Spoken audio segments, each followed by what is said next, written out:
नमस्कार साथियों, राहुल जी का स्वागत है। हमारे साथ राजस्थान के मुख्यमंत्री अशोक गहलोत जी, छत्तीसगढ़ के मुख्यमंत्री भूपेश बघेल जी, हेलो,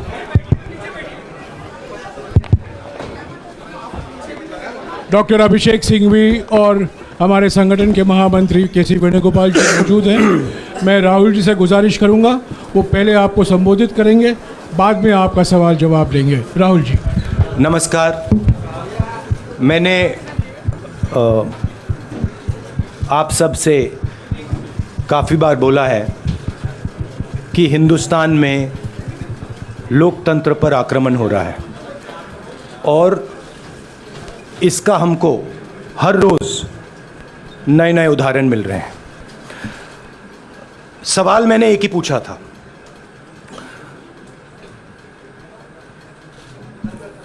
फाउंडेशन पे जाता हूं,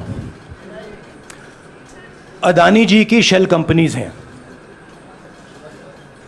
अदानी जी की शेल कंपनीज हैं, उसमें 20,000 करोड़ रुपया किसी ने इन्वेस्ट किया।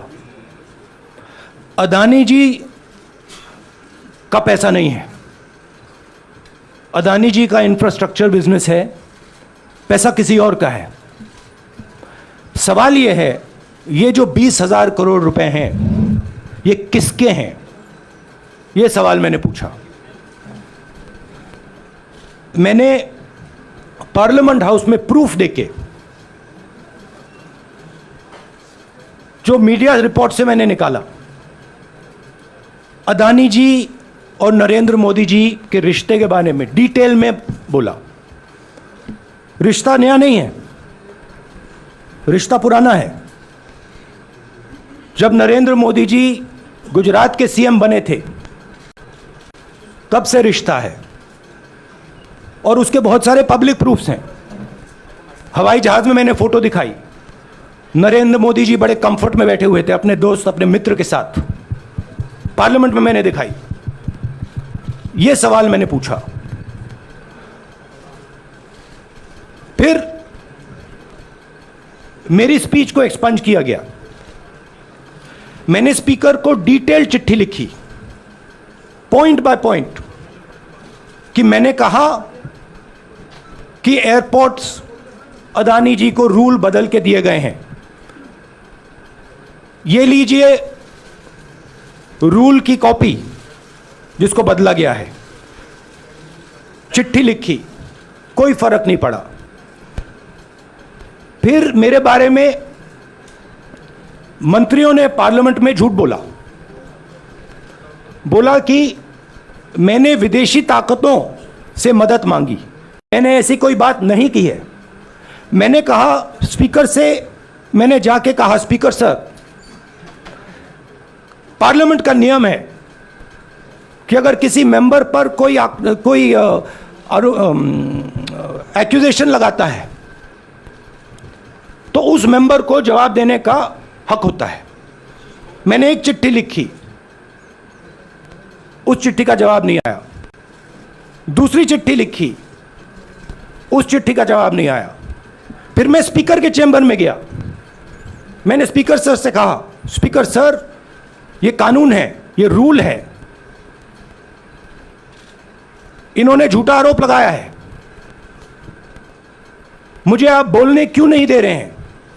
स्पीकर सर मुस्कुराते हैं, कहते मैं नहीं कर सकता। और फिर उसके बाद आपने सबने देखा क्या हुआ। सवाल पूछना मैं बंद नहीं करूंगा। नरेंद्र मोदी जी का अदानी के साथ क्या रिश्ता है और 20,000 करोड़ रुपए किसके हैं, मैं पूछता जाऊंगा। मुझे कोई डर नहीं लगता इन लोगों से। और अगर ये सोचें कि मुझे डिस्क्वालीफाई करके, धमका के, जेल में डाल के मुझे बंद कर सकते, नहीं, मेरी वो हिस्ट्री नहीं है। मैं हिंदुस्तान के लोकतंत्र के लिए लड़ रहा हूं और मैं हिंदुस्तान के लोकतंत्र के लिए लड़ता रहूंगा। किसी चीज से नहीं डरता हूं, यह सच्चाई है। अब आप सवाल पूछिए। एक एक करके प्लीज। हाँ मोहित। राहुल जी, मैं मोहित दुबे हूँ। मेरा सवाल यह है कि आप शहीदों के परिवार से आते हैं, आपकी दादी भी डिस्क्वालीफाई हुई, जनता के बीच गई, आप सत्ता में वापस आए। आज के दौर में राहुल गांधी भी डिस्क्वालीफाई हो गए हैं क्योंकि तमाम आपने इश्यूज़ को उठाया, चीन के इश्यूज़ को उठाया। क्या राहुल गांधी भी जनता के बीच में जाएंगे और वही वापसी फिर से करेंगे? राहुल गांधी भारत जोड़ो यात्रा में 4.5 महीने जनता के बीच में रहेंगे और वो मेरा काम है, वो मैं करता जाऊंगा। सर, भारतीय जनता पार्टी ने आप पर ओबीसी समुदाय के अपमान का आरोप लगाया है, इस पर आप क्या जवाब देना चाहेंगे भारतीय जनता पार्टी को? मैं पिछले भारत जोड़ो यात्रा में आप मेरी कोई भी स्पीच देख लीजिए, मैं वहाँ कह रहा हूँ सब समाज एक हैं, सबको एक साथ चलना चाहिए, भाईचारा होना चाहिए, नफरत नहीं होनी चाहिए, हिंसा नहीं होनी चाहिए। तो मेरी पोजीशन बिल्कुल क्लियर है। ये ओबीसी का मामला नहीं है, ये नरेंद्र मोदी जी और अदानी जी के रिश्ते का मामला है।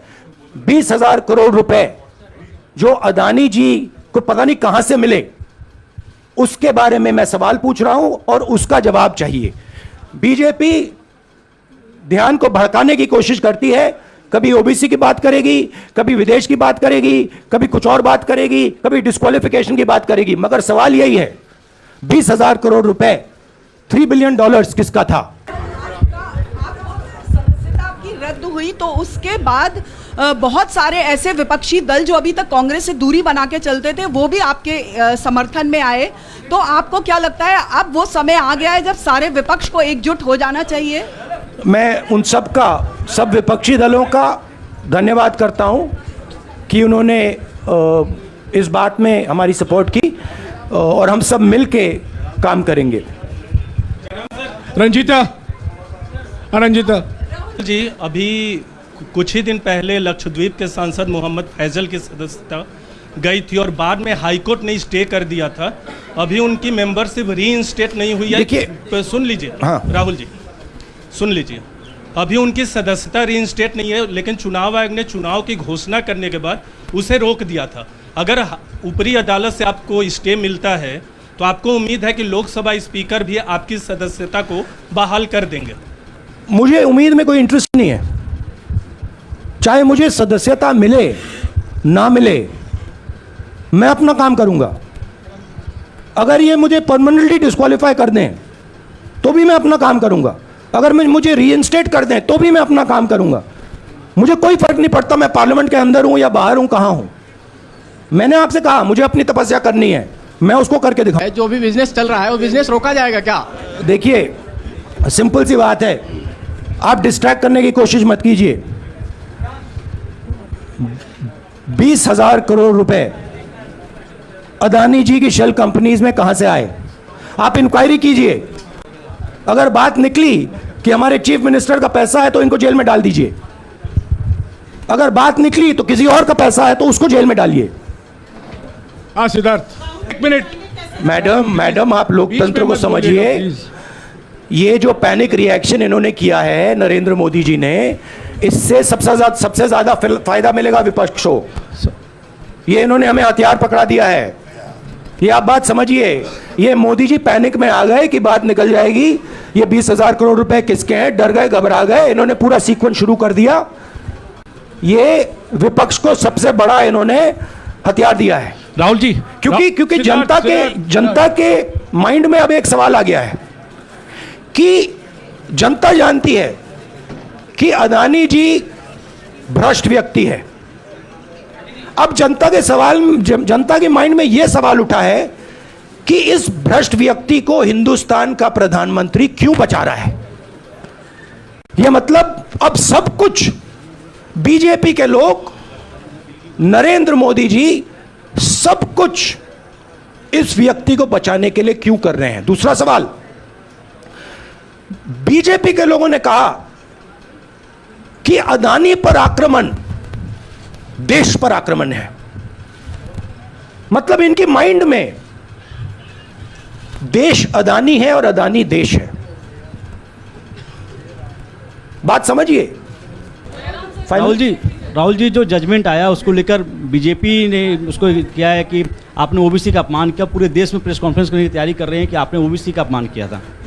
भैया देखिए, पहला आपका अटेम्प्ट वहां से आया, दूसरा आपका अटेम्प्ट यहां से आया, तीसरा आपका अटेम्प्ट यहां से आया। आप इतनी डायरेक्टली बीजेपी के लिए क्यों काम कर रहे हो? थोड़ी डिस्कशन से करो यार, थोड़ा घूम घाम के पूछो।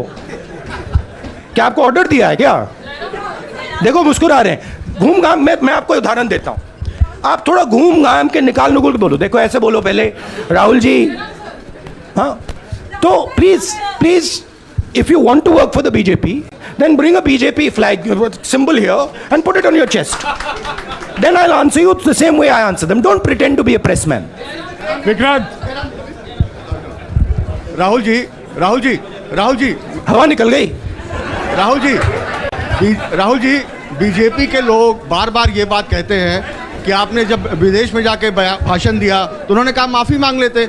अभी कहा कि कोर्ट में आपसे कहा गया माफ़ी मांग लेते। तो जब ये लोग कहते हैं राहुल गांधी माफ़ी मांग लेते, तो राहुल गांधी क्या सोचते हैं? राहुल गांधी सोचता है मेरा नाम सावरकर नहीं है, मेरा नाम गांधी है।